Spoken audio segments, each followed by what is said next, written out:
Bayangkan, sebuah kapal kayu besar berlayar menyusuri Samudra Hindia. Anginnya lembut, ombaknya tenang. Di atas kapal itu, para pedagang muslim dari Arab dan Persia membawa rempah, kain sutra, dan satu hal yang paling berharga yang tidak tampak oleh mata, yakni akhlak dan ajaran Islam.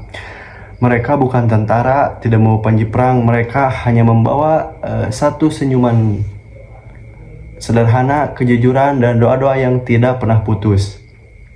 Dan dari merekalah perjalanan panjang Islam di Asia Timur bermula. Yang pertama, di Cina. Tanah besar yang pertama menyambut ketika para pedagang itu tiba di pelabuhan Guangzhou dan Guangzhou pada abad ke-7, mereka disambut aroma rempah dan hiruk-pikuk pasar. Kota itu penuh warna pedagang India, orang Mongol, para biksu, dan pejabat dinasti yang tangguh. Para penduduk lokal memperhatikan bagaimana para pedagang muslim selalu jujur menimbang barang. Mereka tidak menipu warga walau bisa mendapat untung lebih. Mereka tidak mabuk, tidak membuat onar, dan tidak masuk. Mereka berbaris rapi untuk sholat. Kejujuran dan disiplin itu membuat banyak orang Cina berkata, agama apa yang membuat mereka sebaik ini? Nah, dari rasa penasaran itulah lahir komunitas muslim pertama di Cina. Masjid-masjid tua berdiri seperti Huangseng di Guangzhou yang dipercaya sebagai salah satu masjid tertua di dunia. Generasi demi generasi kemudian tumbuh menjadi umat muslim Cina yang kita kenal sebagai kaum Hui, yang memadukan budaya Tionghoa dengan nilai-nilai Islam dan dalam harmoni yang indah. Nah, yang kedua, di negara Jepang, negeri matahari terbit yang lambat namun kokoh.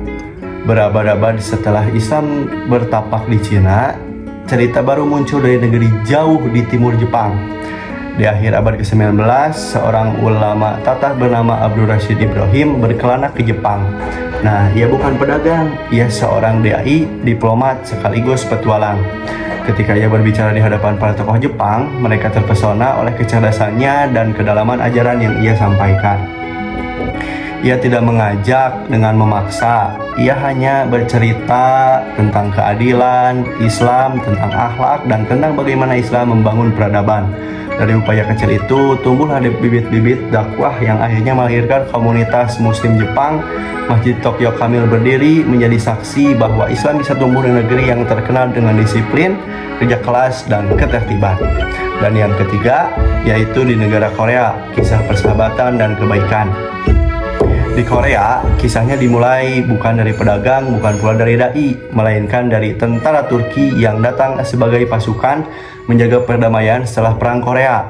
Nah, di tengah dinginnya musim salju dan kerasnya hari-hari perang, para prajurit Turki menunjukkan keramahan yang menyentuh hati masyarakat kota. Mereka berbagi makanan, menghibur anak-anak, dan memperlakukan penduduk lokal dengan hormat. Nah, penduduk Korea melihat bahwa para tentara itu berbeda, mereka sholat, mereka sabar, mereka tidak kasar.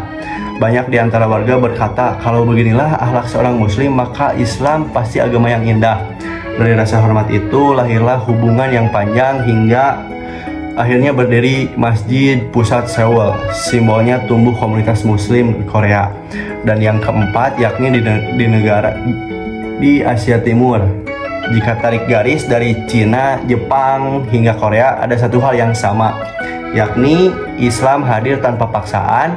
Islam tumbuh karena akhlak, bukan karena pedang, bukan karena kekuasaan, tetapi karena kebaikan yang terus ditunjukkan oleh mereka yang memeluk agama ini.